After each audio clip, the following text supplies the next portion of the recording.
What the hell? Why is it not working? They're just being weird.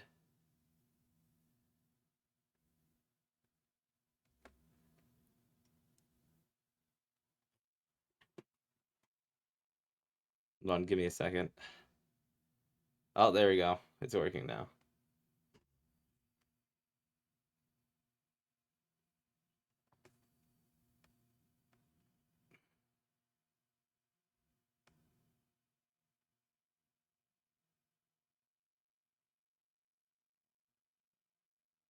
I can't tell if like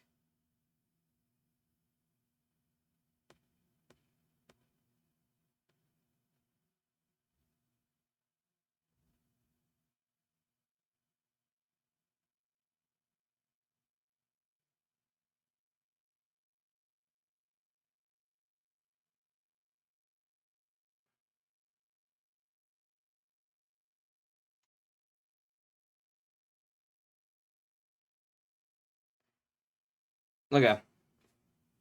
There we go.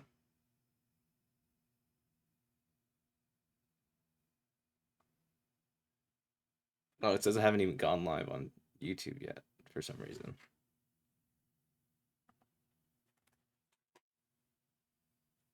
Wait, that is really weird. Why is it not?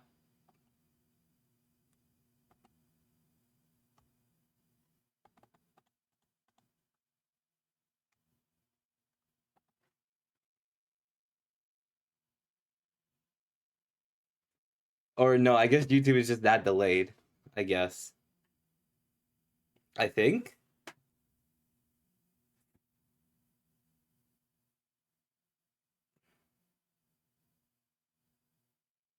Wait, what just happened?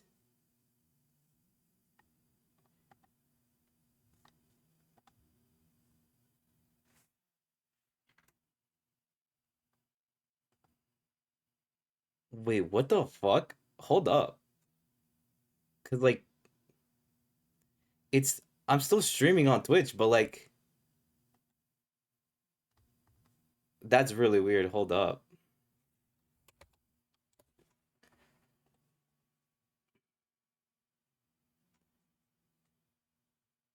Go live.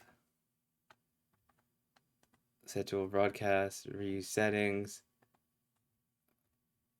Next. Next. What time is it? Fucking 39, I guess.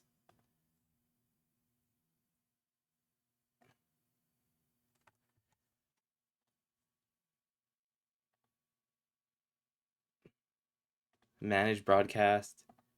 Add existing broadcast.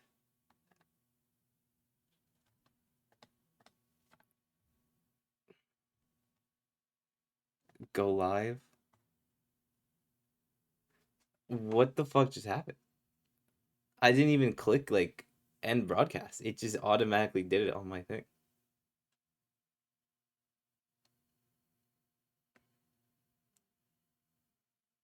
18th. Today is the 18th, right? Yeah, no, it should be working.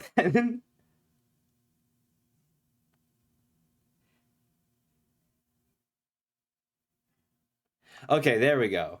That was weird. That was very weird.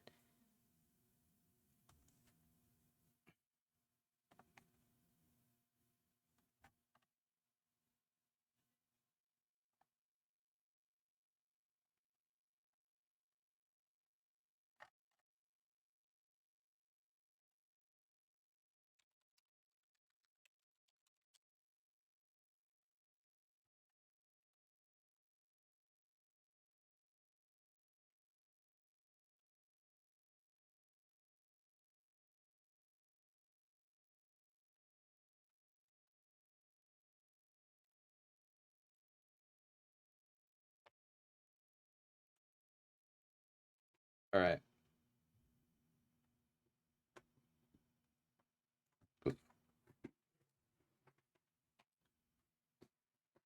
So I am going to there is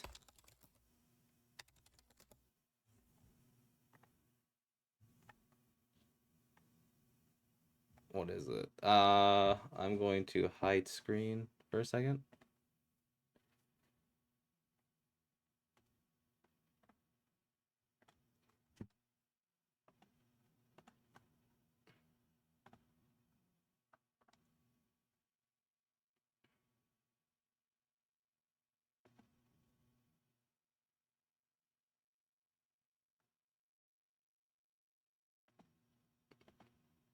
Layout. No, not layout. Transition.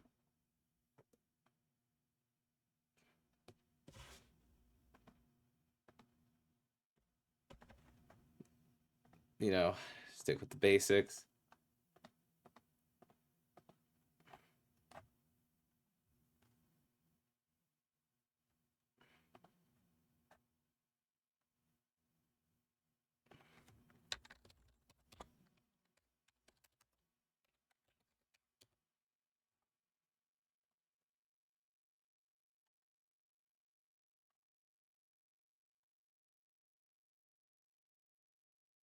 Oh shit! Oh, wait, there's an actual time now. Okay, I fuck with it. Wait, hold up. When does it start?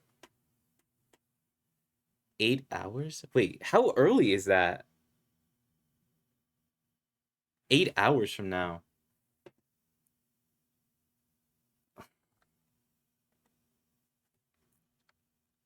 Eight.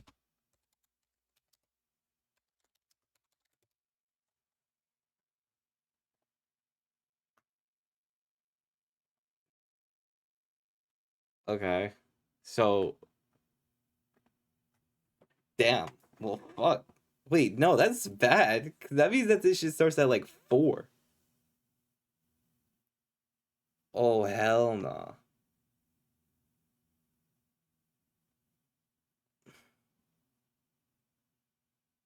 Yo, I gotta lock in and go to sleep early on Saturday, bro.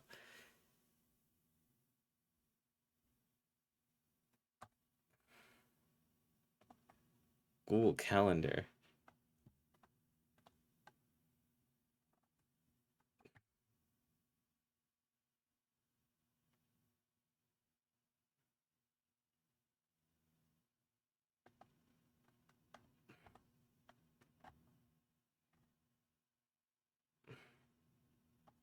I don't know which.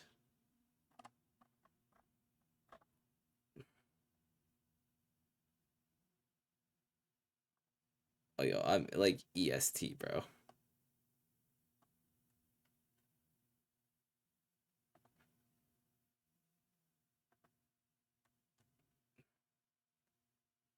Yo, I don't know. What the fuck? This is like East. Okay. Cancun, Panama. Here we go. Eastern time.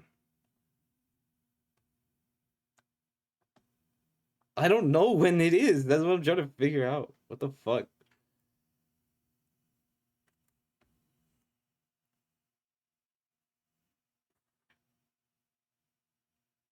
How am I doing? Oh, I sorry. I just saw your shit, Muhammad. My bad.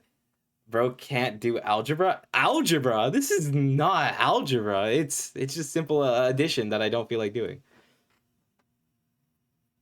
It's 4 in the morning. That like that's insane. Okay. I think I have to wake up at 4 in the morning. Or 5 maybe. Leave. Yes. Cause yeah. No. Okay. So it starts at 5 a.m. I mean, I can manage that. I think. I'm just gonna have to be really quiet. But yeah. Um. This is 7 a.m. Yeah. Okay. So that means I don't have to like do that shit that I was planning to do because before I was like, okay,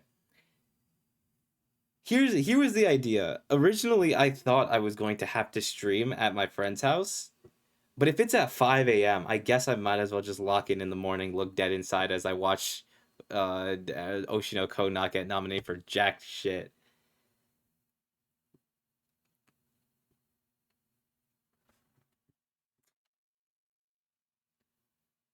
Another late night stream. Yes, sir. You already know. So that's why motherfuckers weren't doing this shit.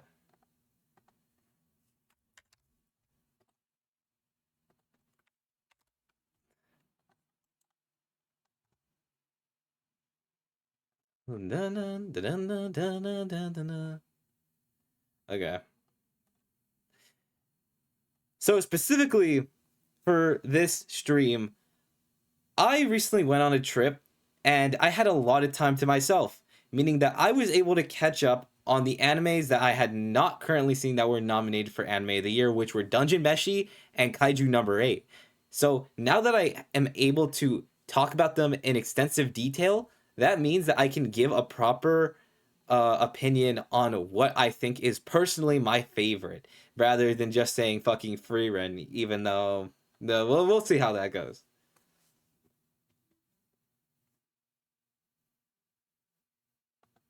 So I'm just gonna like kind of go through each thing.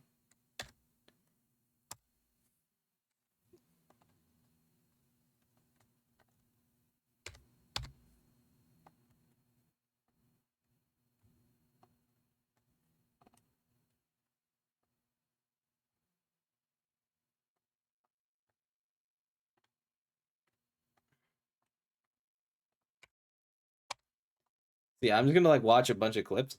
I think that so we have Kaiju number 8, Dungeon Meshi Don Don. Okay. I honestly forgot Don Don was nominated for Anime of the Year, but it is definitely a contender. I will say that much.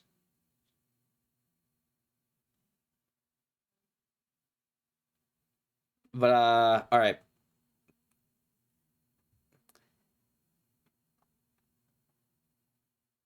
So personally, what I think is probably the lowest on this list is I can't tell. Is that picking up?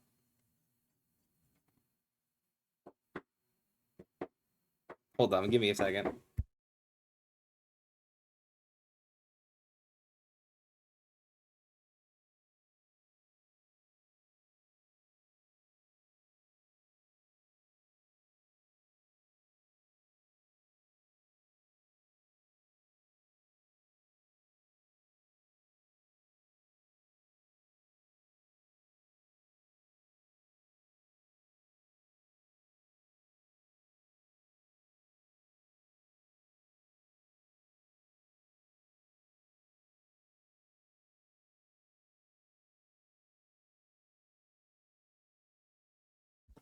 All right.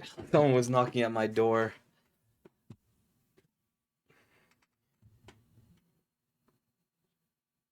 What do you mean doing a T-bait tutorial?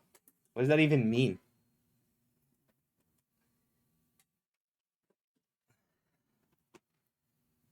I need to make sure the lighting. Okay. The lighting looks a bit better. I'm just gonna lower this a tad bit.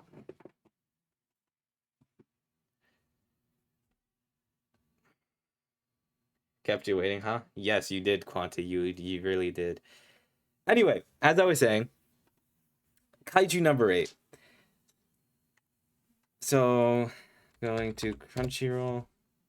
I'm pretty sure this time every nominee is actually on Crunchyroll, so it's not like.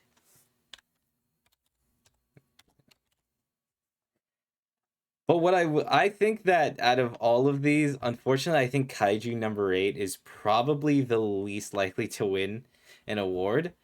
Uh, it's not a bad show. It's just that like compared to everything else, it really was just like a seasonal anime that was pretty decent.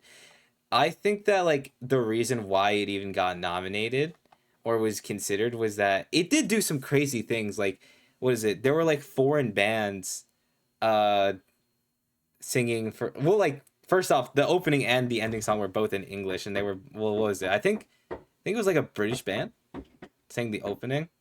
Hold on. Never mind. Uh and then it was like One Republic.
Oh, the PowerPoint presentation. Well, I don't think it's like this is just a random jab at TV. I don't even have anything on here.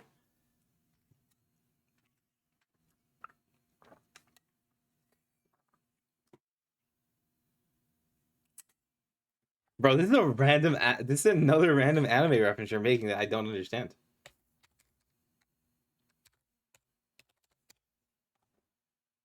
Bro, out of all people, you said Zelensky, dog. Like, this is not a political stream, bro. This is just about anime.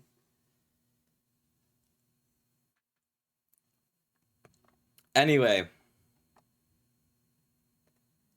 I will say the final episodes of Kaiju were pretty entertaining, I feel.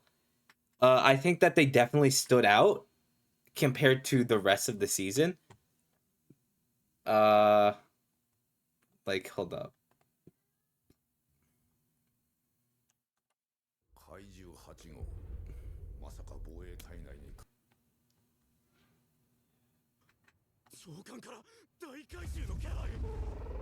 Like, everything here was very solid. With, like, the fight scene and, like, Kafka's character having to fight this strong force. All the build up to this was great. But I think that it's not as good as... It's not as good as the rest of the things on here, in my opinion. Does that mean that I think that you shouldn't watch Kaiju? Definitely not. But it's definitely not what I would have picked as anime of the year. I think like if I had to pick a show to replace it, I'd pick like Windbreaker. Cause like Windbreaker was insane. I'm not gonna lie with you. With with the choreography as well as the story, it just like it's so interesting and you can get into it so fast because like all the action happens like like immediately. Although I will admit, I don't think Windbreaker was as groundbreaking in its first season, which is probably why a lot of people don't remember it. But then again, Odd Taxi was able to be nominated, so I don't know if that like would stop it from getting nominated, you know?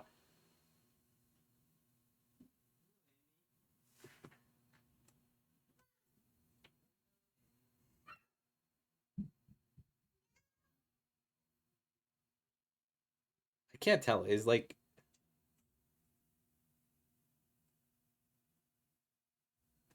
do. Hold on, let me. Can someone type something in chat on my YouTube chat real quick? Oh, there we go. That's weird.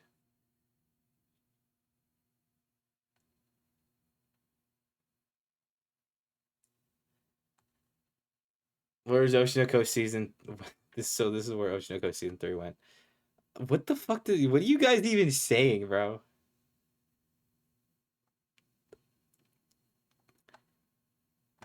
But yeah, no. I will say I do remember when I was walking around New York and I did see like a bunch of Kaiju number 8 merch. So that means that it had to be popular somewhat, but I don't know. Not my favorite.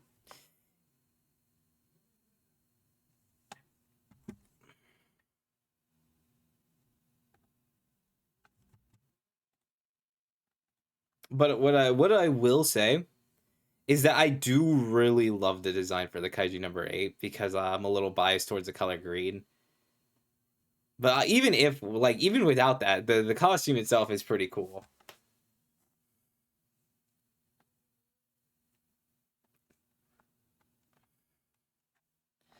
Also, another thing I want to say is that when I first went into Kaiju number 8, I did get a little bit of a warning that Kafka was not everyone's cup of tea because he was like a bit like he exaggerated a bit for like someone who is like an adult his age, but I feel like he's kind of charming, you know? I think that like the fact that he almost presents himself as a father figure in the show, and I think that with a lot of animes we don't get that very often, you know? So to have that come from a character, especially like the main character, was a pretty cool thing, you know? So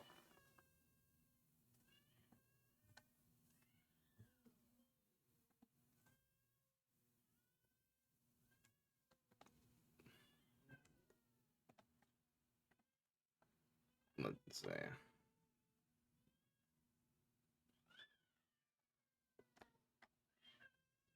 But for a character of his caliber, he is genuinely an inspiration, especially considering he's like at the bottom, you know?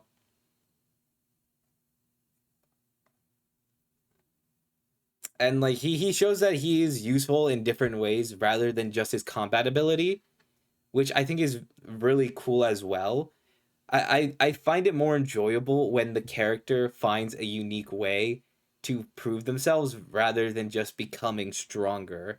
Such as like when he figured out the kaiju's weaknesses because he worked with kaiju's all the time, which ended up saving a lot of the team from battle. And I was like, oh yeah, that's pretty cool, you know?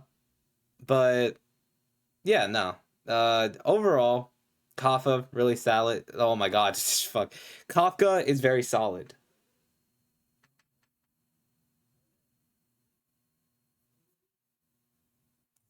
Also, I forgot his name, but I fucking love this dude. He gets it though. He gets it. He was like the number one.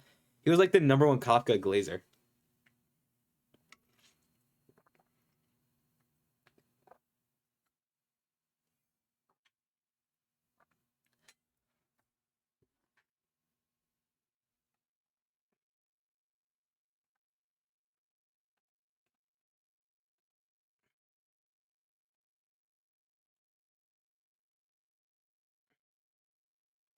I like originally I made this as like a way to try and make like pros and cons, but like I don't know.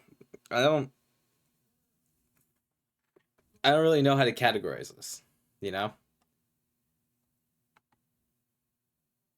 like yeah, it because like at the end of the day, all of these shows are pretty solid. Like there's not like a show here that doesn't deserve to be here for some reason.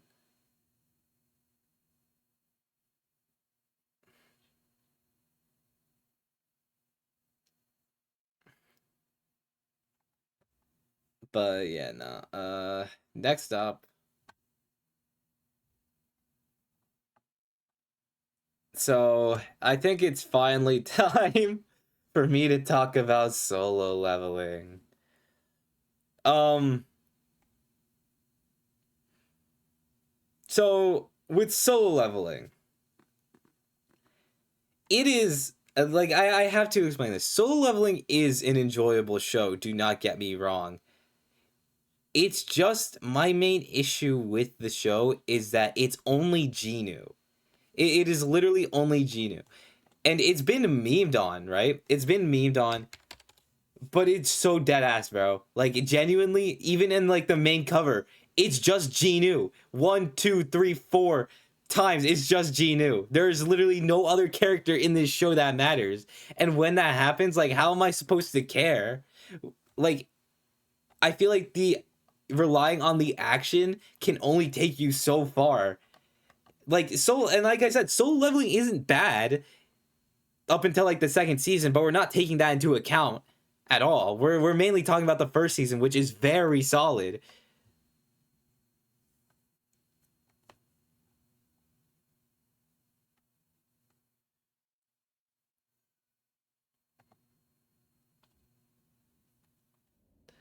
Like, also another thing about Solo Leveling is that the dub itself, right, has been revolutionary because Alex Lee in general has made it so that like Solo Leveling's dub is essentially more popular than Japanese and it remains more faithful to the source material than what some of the Japanese does.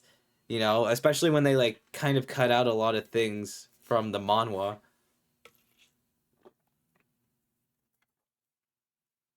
So in that sense, kind of seeing the passion of everyone come together, that's why I can't knock points off for like Solo Leveling season 1 because it is genuinely good.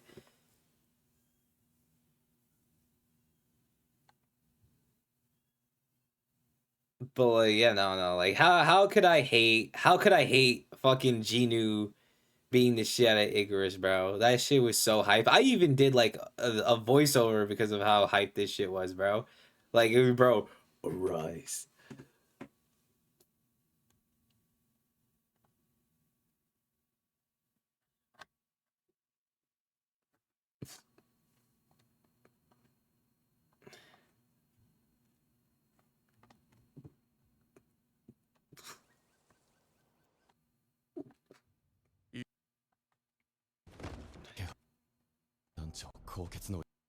But yeah, nah. I kind of mentioned Windbreaker a little bit because I mentioned like how the action's very easy to get into. But Solo Leveling kind of takes that and does it better.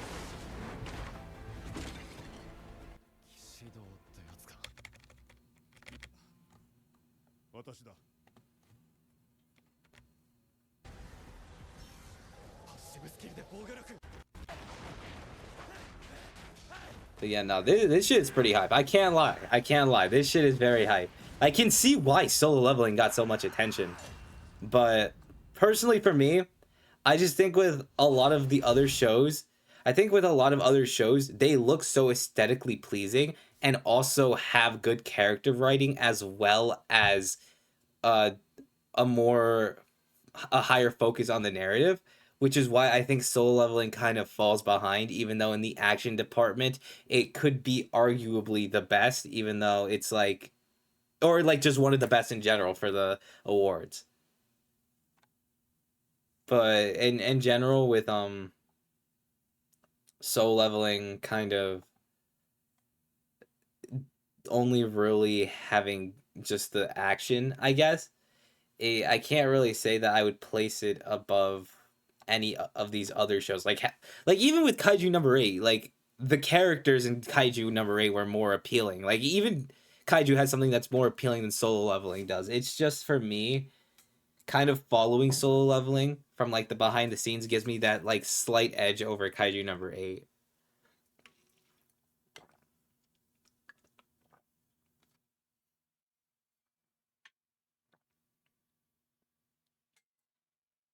So I guess I'll like I guess I'll just put a picture of fucking Kaiju number 8. You know, I'll just put like a picture if it'll ever let me do that.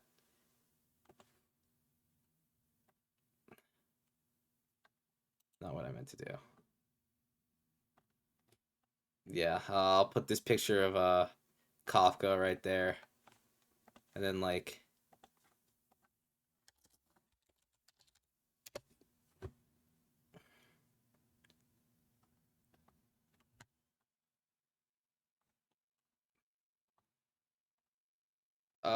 I guess I'll put the one scene where Genu's character writing was actually important.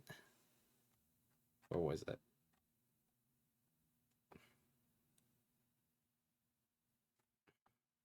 This scene was also pretty good. Too bad it's like season 2 and probably one of the only really great scenes from it. Soul leveling is just a turn off the brain kind of. I mean, yeah, I don't think there's anything wrong with that. It's just that like, is that really what we want to be anime of the year? Because like the thing is with me, what I really enjoy about like anime in general is how it can tell a story through like moving pictures, and Solo Leveling doesn't necessarily do that the best, I don't think. So it's hard for me to try and give it anime of the year, although it is a solid show in certain aspects, especially season one. Season one was great. Season two just like it fell off for me in my opinion. A lot of that's probably like a hot take, but hmm.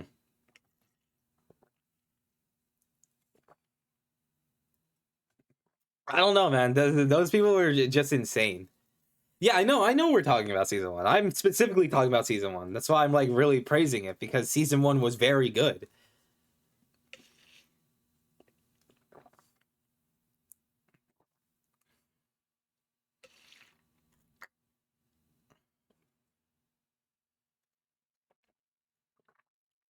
Okay. This is where this kind of gets a little difficult for me. For me, it's between Apothecary Diaries and Dawn's Dawn next. Uh,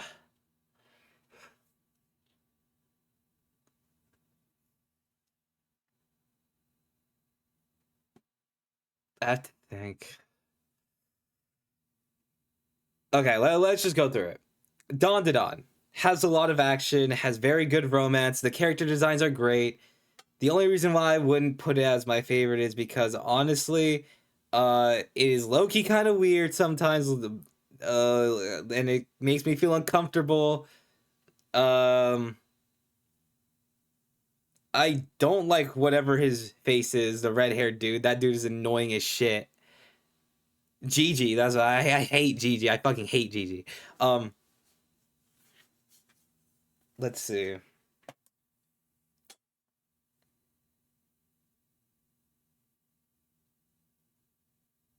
I don't know. That's really it. With Apothecary Diaries, I would say it is very pretty. Unique setting. Mao Mao is great. Mao Mao is all in herself as a pro. Uh, let's see. The biggest thing with Apothecary Diaries that holds it back is that personally, this is just a personal thing. I am not that big of a mystery guy, but I still think that like the is Apothecary Diaries still has unique stuff to it that I would never say like, oh, don't watch Apothecary Diaries. It is just not a show that appeals to everybody, you know. And there's nothing wrong with that if you don't like it, or like it's just not to your taste, but it is definitely a show that does deserve recognition because I don't think a show like Apothecary Diaries comes very often. It is definitely more unique, I feel, than Dawn to Dawn in the sense of like it's what it is as a genre. But you know, I think I'm just leaning a bit more towards Dawn to Dawn, maybe. Well, okay, actually no. With the idea that Apothecary Diaries is mainly taking like it's mainly talking about nah, I have to think about this. Oh, this is all just anime of the year nominees.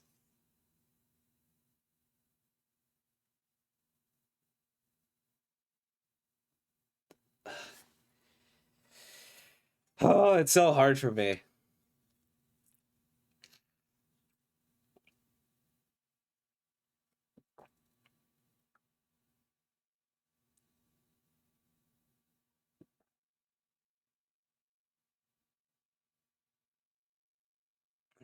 Bro, why do they have to even fucking count? Like I don't understand, bro.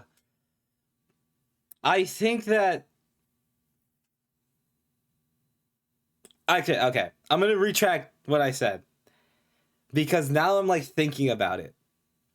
Simply because of Mao Mao and somewhat Jinchi, the way that the characters interact is like more grounded, and it is kind of what makes the show slightly more enjoyable. But Dawn to Dawn, it's like so close for me. It is genuinely super close. I have to like actually sit on this.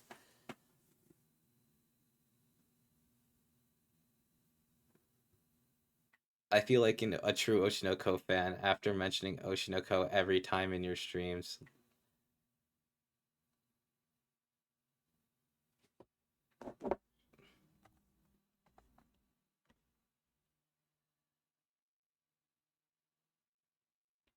I don't know, man. This shit is actually hard to like decide. Okay, I'm gonna like kind of go through Apothecary Diary season 1 and like Dawn to Dawn.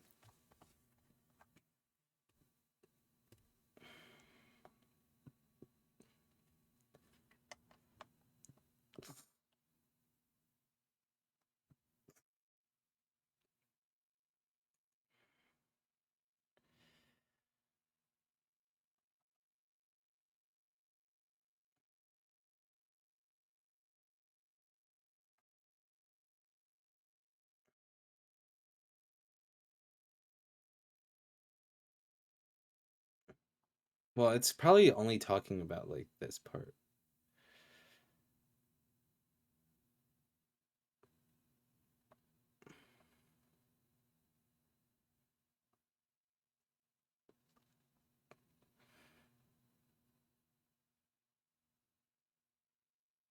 Oh my god.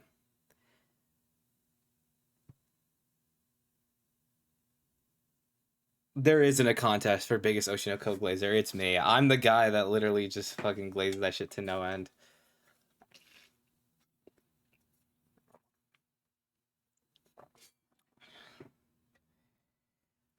Uh, okay.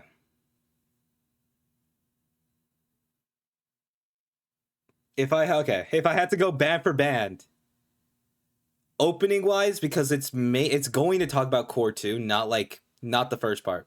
If I had to choose an opening, I would give it to Don Don, right? Actually, hold on. Let me pull out like an old video of mine based on like the Fotaru categories I picked. And I'm not gonna, except for one, because one of them was like memes, but I'm not doing memes.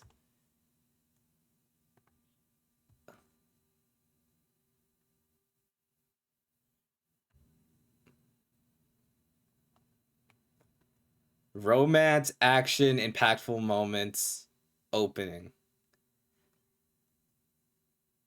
Okay, if I had to do romance, that shit goes to Don Don. If I have to do action, that goes to Don Don. If I had to choose impactful moments, the Apothecary Diaries. And if I had to give it to an opening, that's Don Don. My only issue is that like I don't know. There's something there's a part of me that just like feels wrong putting Don ahead of it. Because of just like the fact that I feel like Apothecary Diaries is more unique. And I feel like I don't know.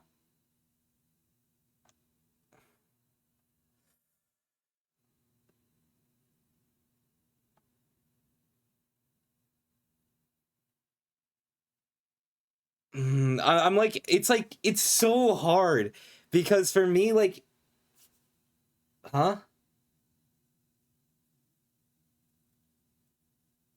I think it was a kind of what are you guys talking about?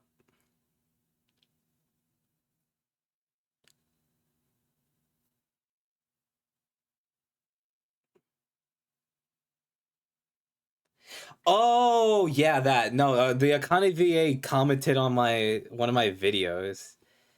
It wasn't anything crazy. They just kind of said hi, but I still kind of geeked out anyway.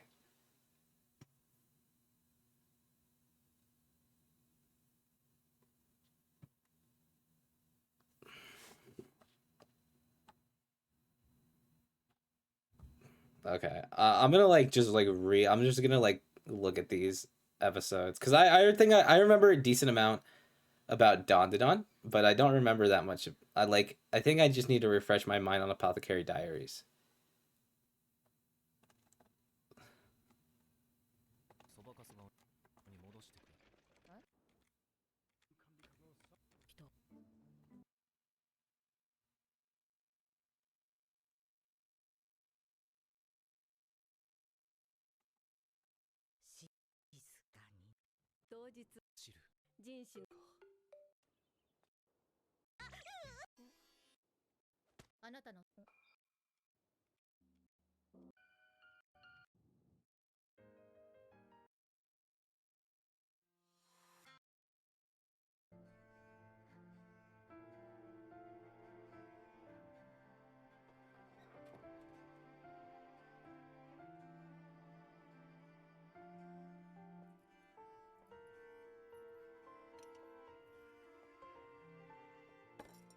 Okay.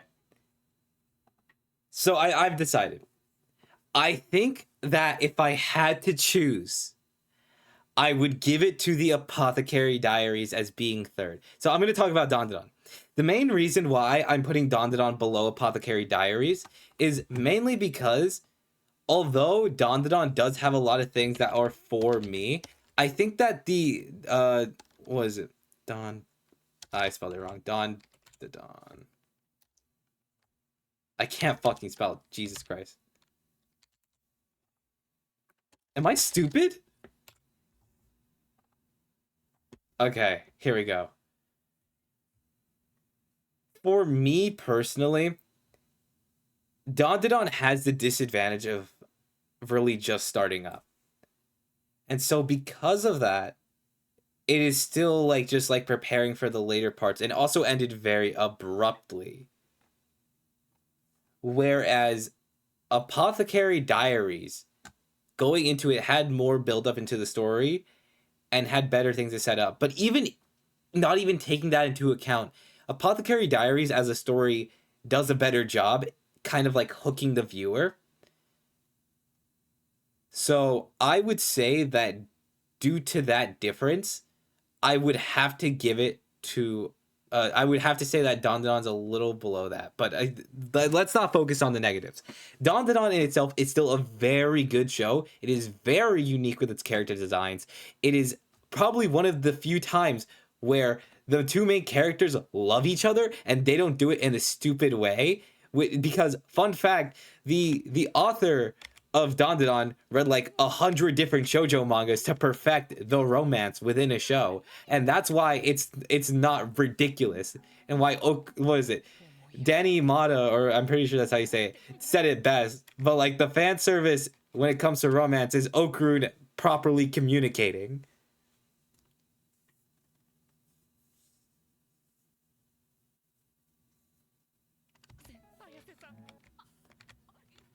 Dandadan's animation is really good. Yeah, I mean, yeah. No, that too. Dandadan has very solid animation. I wouldn't say it's particularly like my favorite out of all of them, but like it's pretty solid. Bro, I loved Irie in Dandadan as well, bro. She was so stupid.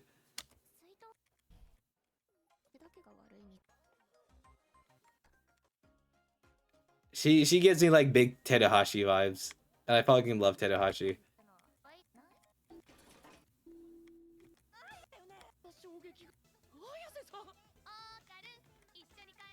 Yes, sir.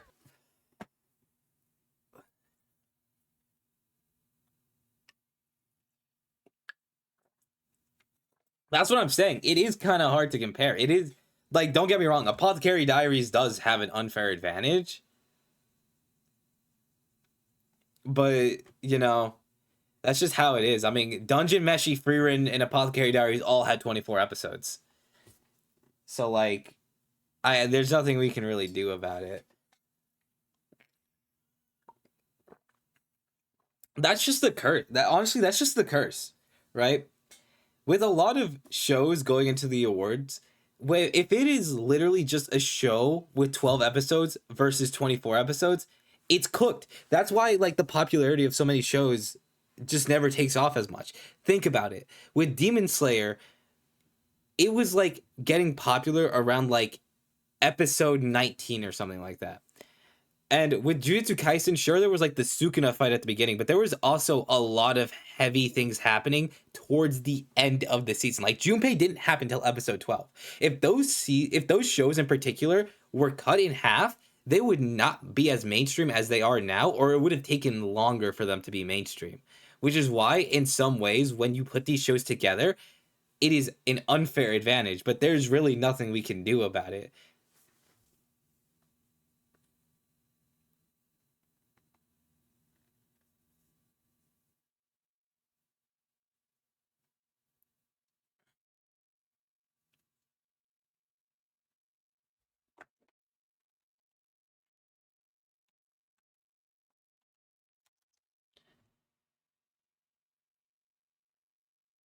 Yeah. That being said, yeah, out of the 12 episode animes, Dandadan definitely was the best one.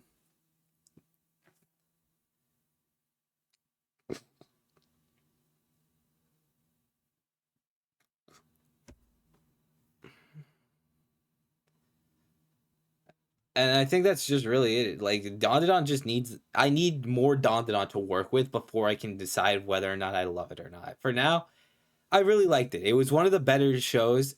I think I put it in like my top 3 for better or like the best 2024 anime. So it was it's a very good show. And if you enjoy uh fights with like unique battles rather than just straight up action, then I think Dandadan's the way to go.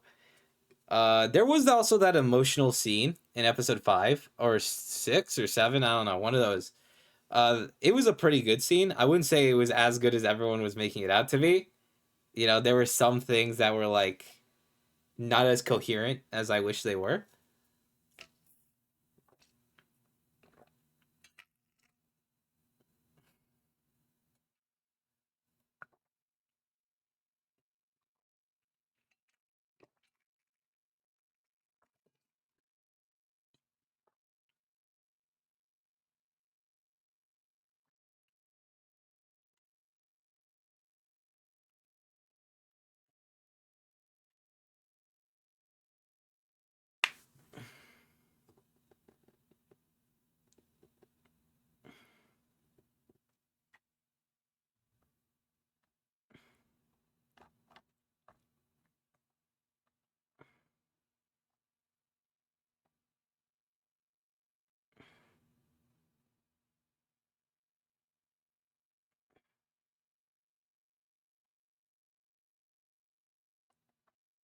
I guess, yeah, but like either way, there were still like a lot of crazy things that happened in the second half.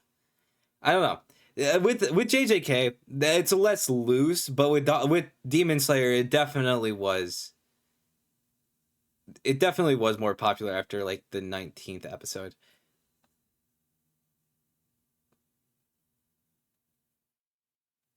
I think another example I would turn to in this category is like Dungeon Meshi, for example. Like there was like a large buildup uh trying to like save Fallon, but that would not have happened as well if it wasn't for the fact that like they had spent the entirety of what is it? Dungeon Meshi's not on Crunchyroll, right?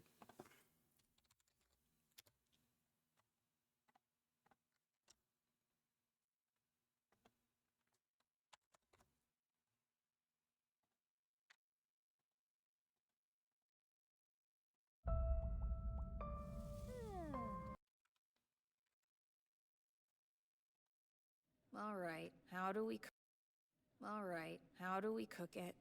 Okay. So I would say like with Dungeon Meshi, right? They were obviously building up towards saving Fallon. But like it didn't really start to pick up after like episode 12 when they first like killed the dragon or anything like that. And then like tensions really started to rise between all the characters. And I feel like that's just how it is. Like there a lot of the time conflict happens after the first like 12 episodes. You know, like I think Blue Box would have been even more criminally underrated if it was not 24 episodes.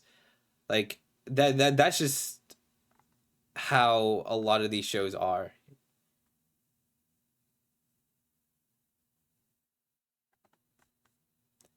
Yeah. Apothecary Diaries. I didn't get to go enough into Apothecary Diaries. So, uh yeah, no. So, Apothecary Diaries. The main thing about Apothecary Diaries is that the background designs and all that are very beautiful. Mao Mao as a character is great. The mystery genre itself is so unique that it is not something that anime tackles very well to the point where it's popular. And the setting itself, with like older times in China,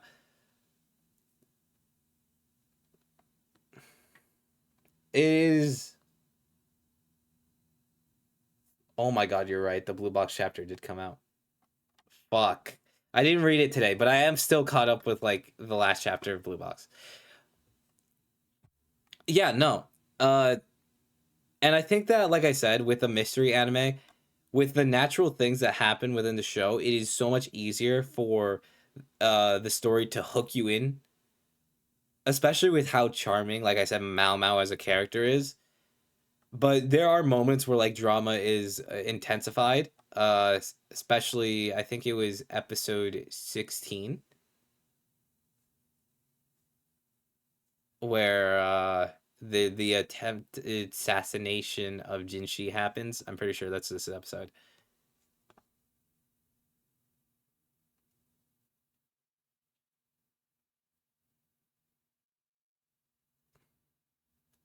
Oh, no, it's not this episode. I don't know when it was, but it was later on in the season.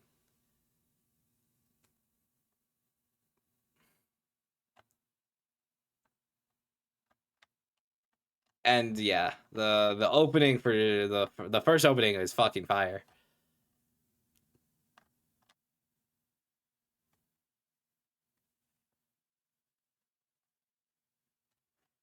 And like I said, the main thing holding Apothecary Diaries back is that I am not very much into mystery.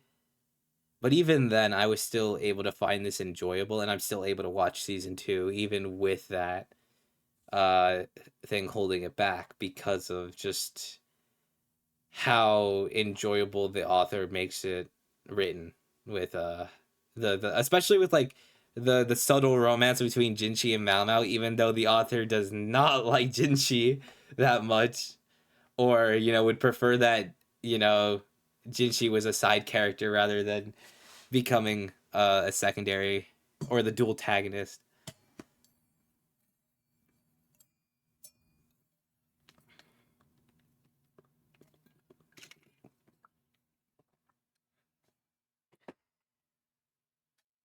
I haven't watched Dungeon Meshi. Okay.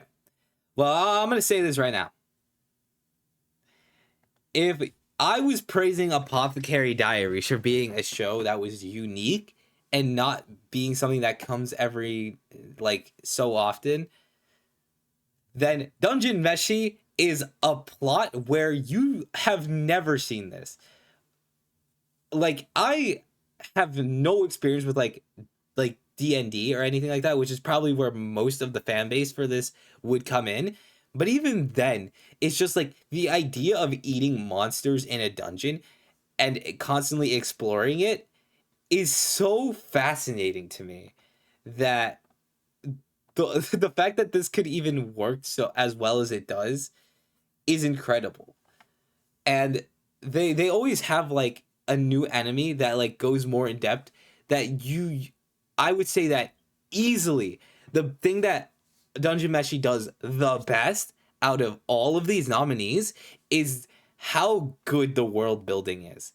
Dungeon Meshi by far probably has the best world building. And I think that the character dynamics themselves are also are probably some of the best, and why it is second place, because I think that the biggest advantage that Dungeon Meshi has is that as you grow to like get later on, or the more you watch of the show, the more you okay, that is a bad image. That is not a good image. Okay. As I was saying, the characters themselves learn a lot about each other alongside the viewer, and that makes them more endearing when something new comes up.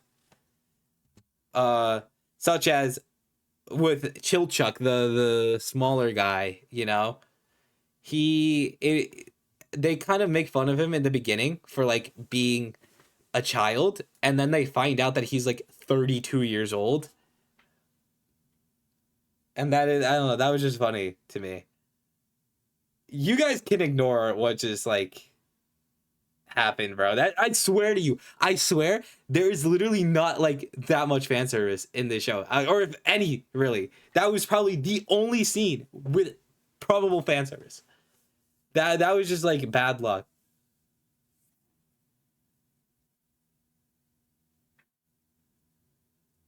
bro. Do do not tell me you're sold because of that one scene, bro. Please tell me it was. Please tell me it was because of my good explanation and not the fan service. Please tell me it was not because of a shower scene that you're gonna watch Dachi. Bro, Quanti, please. You guys can't fucking do this to me, bro. Okay, no, but be dead ass, bro. Hold up, bro. I need to get my charger.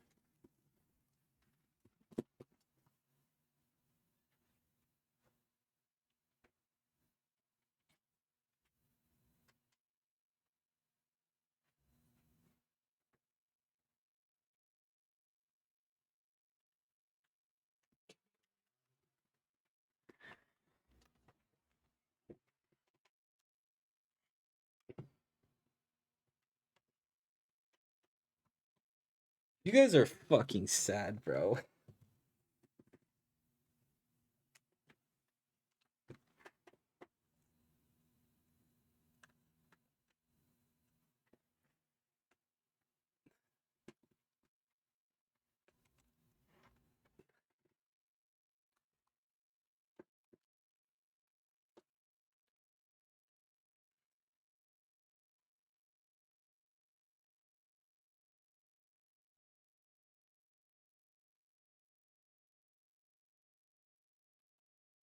Okay, thank you. Thank you. Thank you.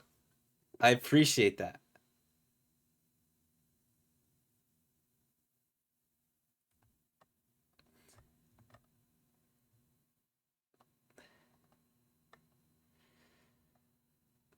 Okay.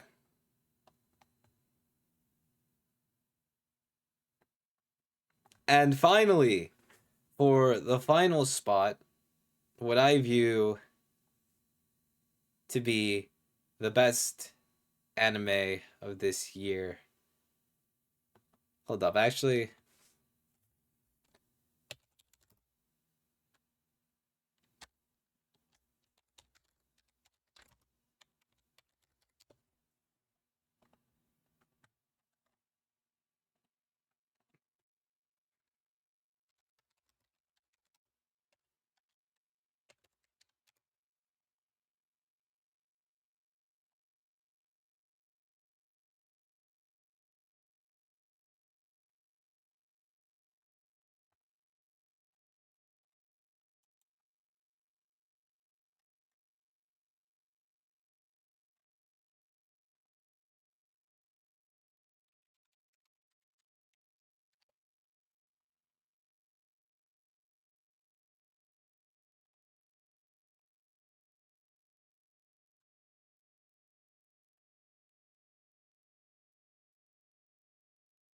Okay.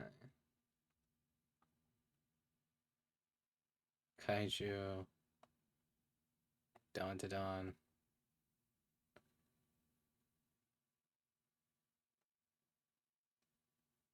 This list doesn't have fucking.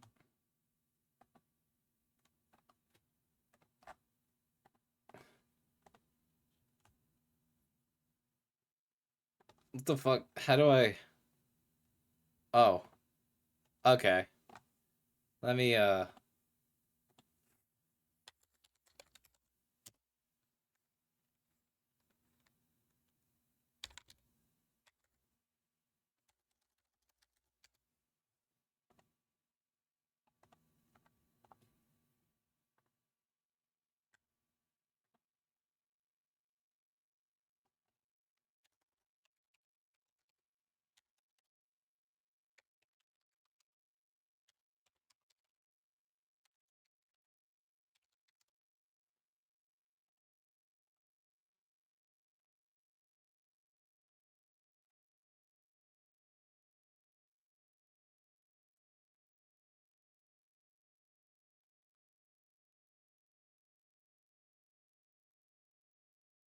Okay.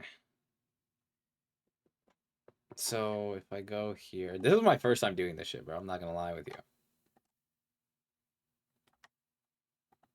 Where the fuck did the images go?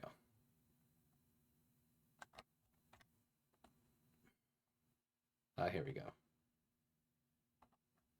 What do I do? Oh, it's already there. Oh, no, I'm just blind. Okay, good to know.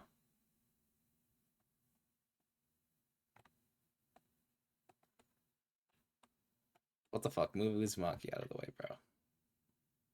Is Apothecary Diaries here? No, it is not. This time I don't think I'm blind.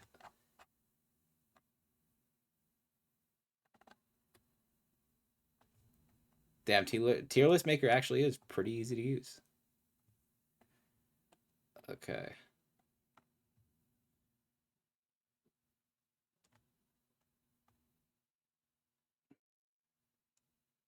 Don.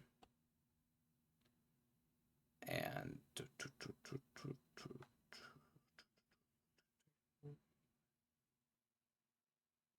I'm missing Dungeon Meshi. Is it? Wait, what the fuck? Is it not here? They don't have Dungeon Meshi on here either, bro. That literally came out in 2024. Why is that like not a part of this list?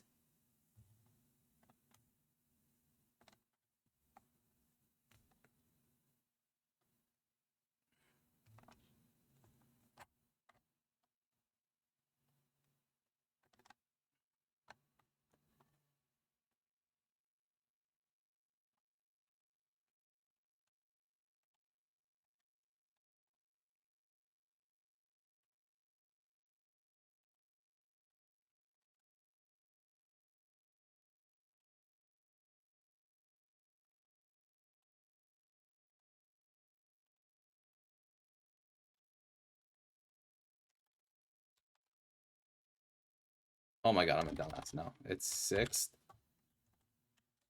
5th, 4th,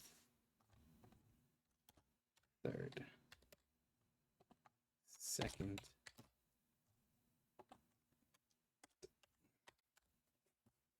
Alrighty. So yeah, after everything we've said, Kaiju number 8 is in last. Soul Leveling's 5th. Don is 4th. Apothecary Diaries is 3rd. Dungeon Meshi is 2nd. And you guys can call me a bot all you want, but I still think that Frieren is the best anime to come out from 2024.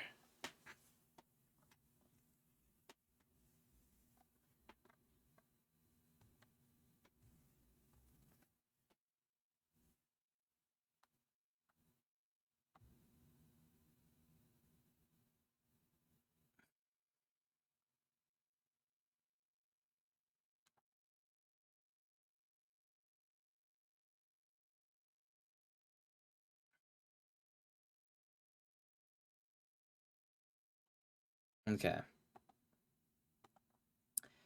So Frieren probably needs no introduction. Actually, let me check my Crunchyroll watch list because I want to make sure that it has me caught up with everything.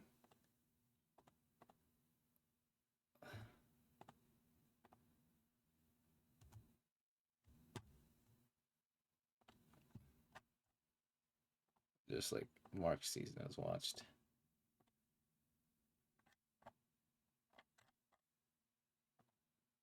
March season has watched.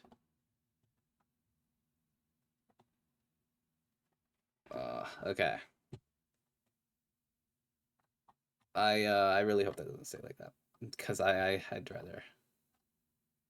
Okay. Well, whatever. I'll deal with that shit later.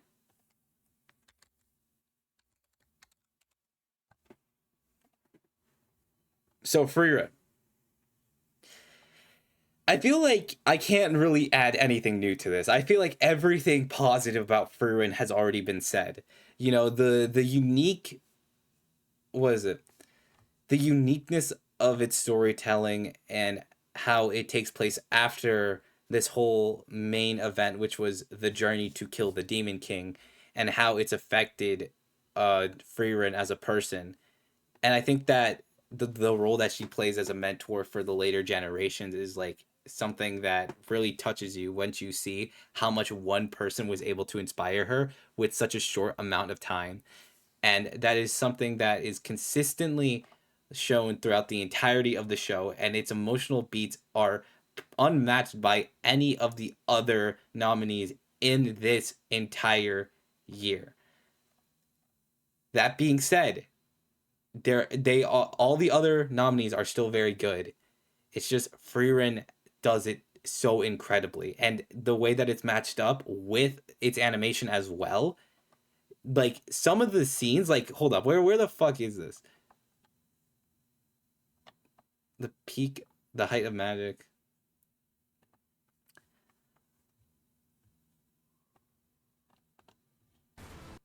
This entire like entirety of like where's the Frieren fight, bro? This thing.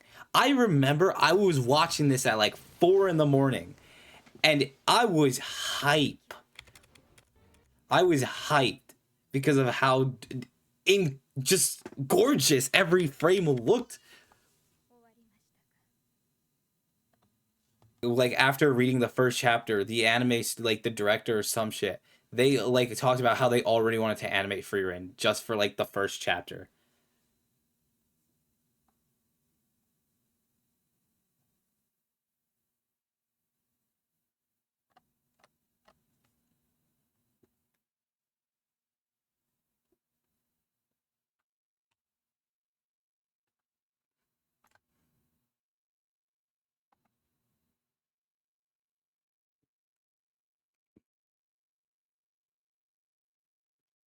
But yeah,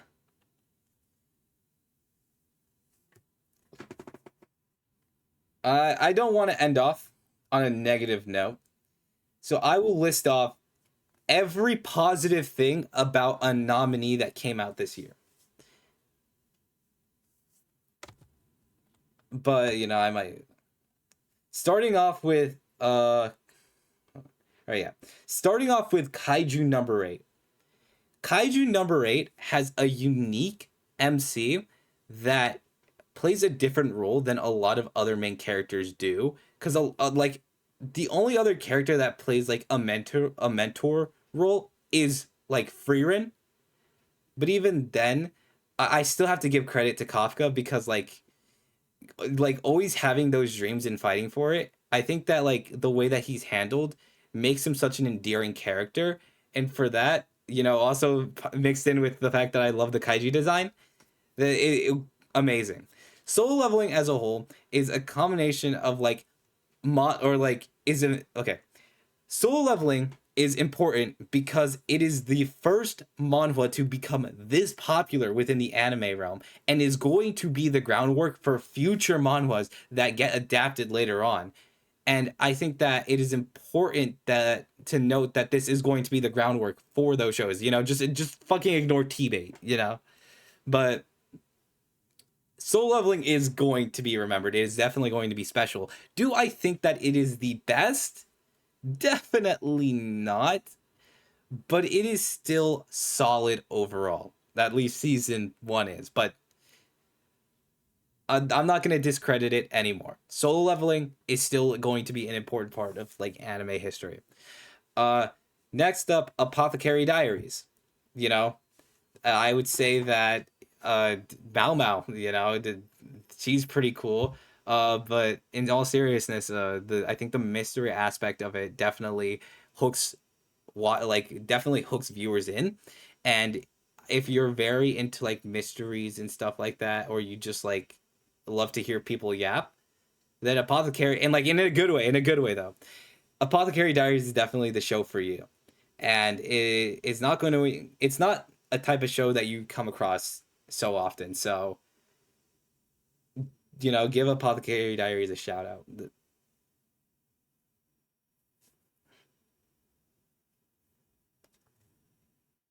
All right, Dawn to Dawn. I think the best thing about Dawn to Dawn is that it shows that action can be important within like these kinds of shows while also balancing romance and like characters very well. Because like honestly, in all honesty, the dynamic between Okurun and Momo is very endearing, and I think that the way they interact with each other is so fun and playful that it is one of another show that is very easy to get hooked on. Although it is kind of weird, I do have to say, out of all of the enemies in all the shows, I would say Don Don stuck with me the most. I think that the designs for the aliens are very cool, like the blue monster thingies. They're a little weird, but I think they're like memorable. It definitely helps that the opening shows these villains, which considering how much that shit is bopped, yeah.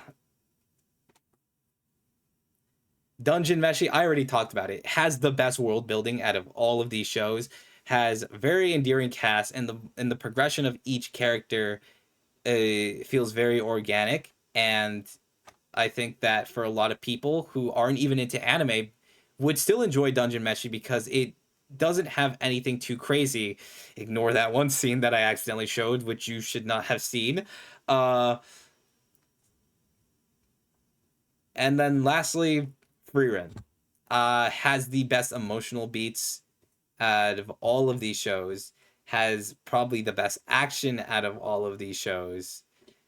And I think that my favorite thing in particular about Frieren that it does best than every other anime is how it uses flashbacks a lot and how they're so well incorporated into the story that they don't end up feeling like a drag and they actually add to the actual episode itself.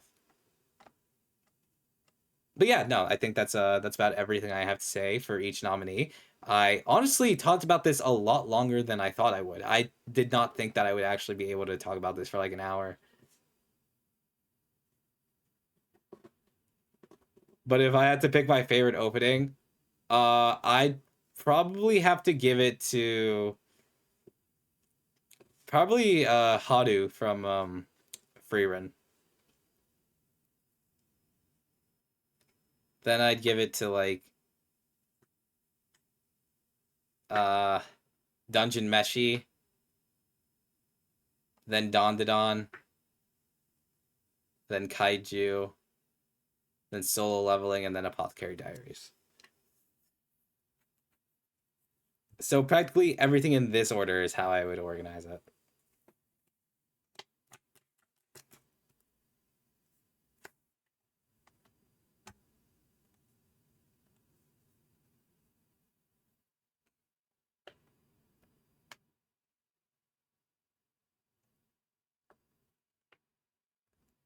Oh my god, what the fuck is this?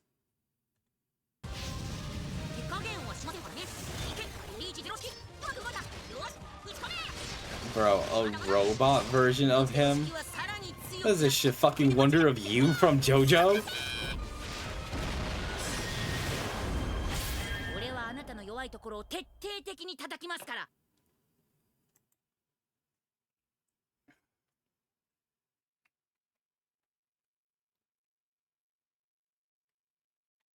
I guess the last thing I'll do is talk about every anime I watched this week. And then I'll just call it a day. So I'm pretty sure every anime I watched besides Witch Watch. Actually, no, even Witch Watch was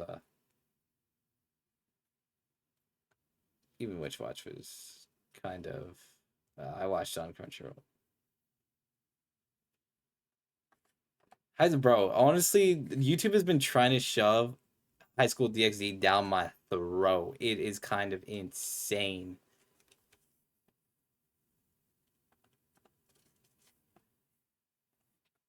Like they are pushing for that shit hard. I don't know why.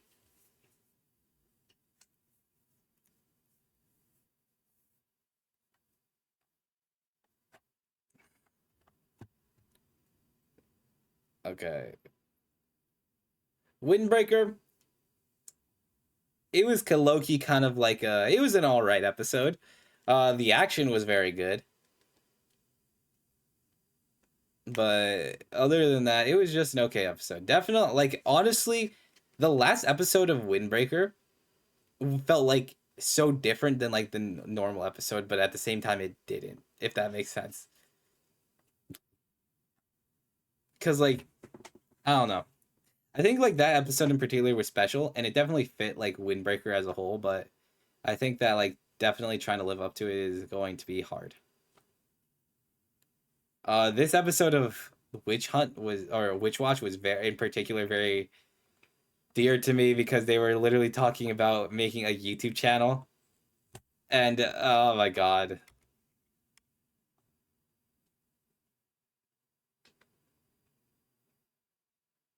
Honestly, I relate to these guys heavily. Oh, bro, fucking Kago. When I found out Kago made videos, that like he talked about it in the last episode, but like, yo, seeing him actually post was low key funny.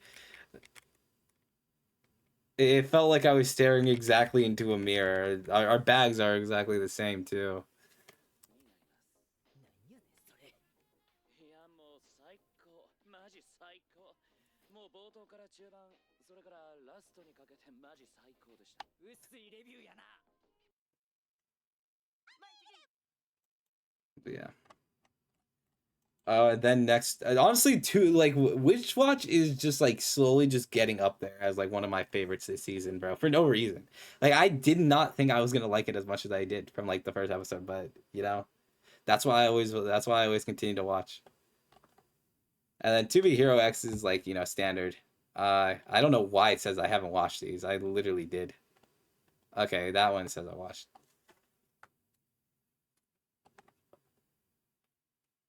My only worry for To Be Hero X is that I hope that like a lot of deaths aren't used in like the later arcs because to be honest with you, already with like the two Esouls and like the death that did happen, it felt like okay, another one of these scenes, you know? Like a death can only work so well once, especially if it's like within such a because like this is only two episodes after the events of episode 4. So like I can only wonder if like they continue to do this with like Yellow Cyan, and I really hope that like that like people dying isn't the only motivation for like these people to do anything.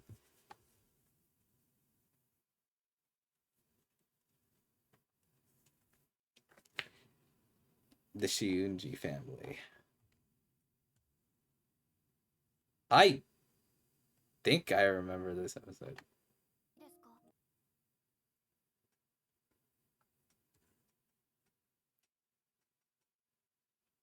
Um, Never mind. I definitely don't remember this episode at all. Um, what a very pleasant surprise, I guess. I only watched up to this episode. I fell asleep for the rest of it. I was wondering why I didn't remember anything. Oh, joy.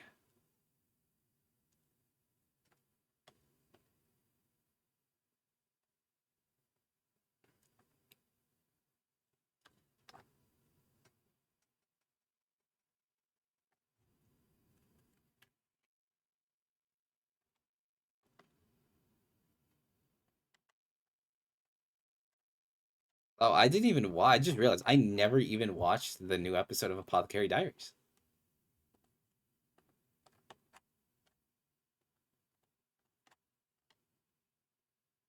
Did I? Oh shit! Wait, this week got delayed. Damn, that sucks.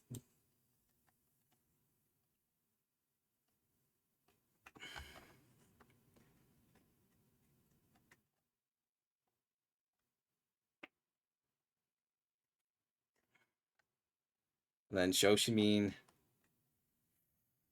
Oh my god. I'm just gonna say this right now. Well, what the fuck is her name, bro? Osanai, bro.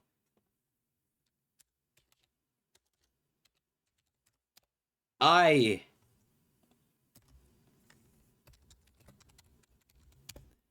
So I'm gonna say this right now. I mainly caught up to Shoshimin in order to, just like hear the second opening because I think it's fire. But what I discovered was that I hate this bitch. I hate this bitch with a burning passion. I hate everything about her. I do not want her in my show anymore. She needs to go, bro. She is for the streets. And I am tired. I am tired of her always manipulating these people and like acting as if she's like, and like the show treating her like she's a genius, bro. Like, we all know who you are, bro. You're not slick. You're not slick. We know who you are. And it's like every single time she's here, Kobito just like degresses as a character, and it's so annoying, bro. Cause like, oh my god, even though he got cheated on, he was still like kind of understanding certain things. Kengo is carrying. Kengo was like carrying Kobito's character development, and every time Kengo does something that's good for Kobito, Otsunai always has something to say, bro. Otsunai always has something to say. I'm tired of her always appearing out of nowhere, bro. And I was hoping that she would be gone for the rest of the series, but nope, she's still here. So yeah.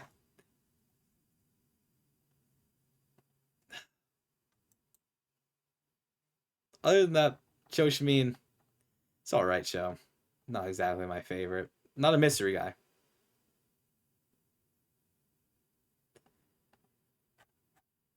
But yeah.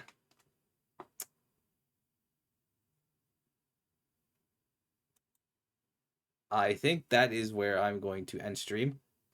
Uh is the Crisis Core. Yo, shut the fuck up. I'm just reading this. This is the first time in Fotaro's life he was tempted to hit a woman. I'm not a mystery guy. Yeah. Alright, but that is probably where I'm gonna end stream. Thank you guys for joining me on this. And I hope to see you for the Crunchyroll Awards if I actually wake up for that. But other than that, I'll see you guys later.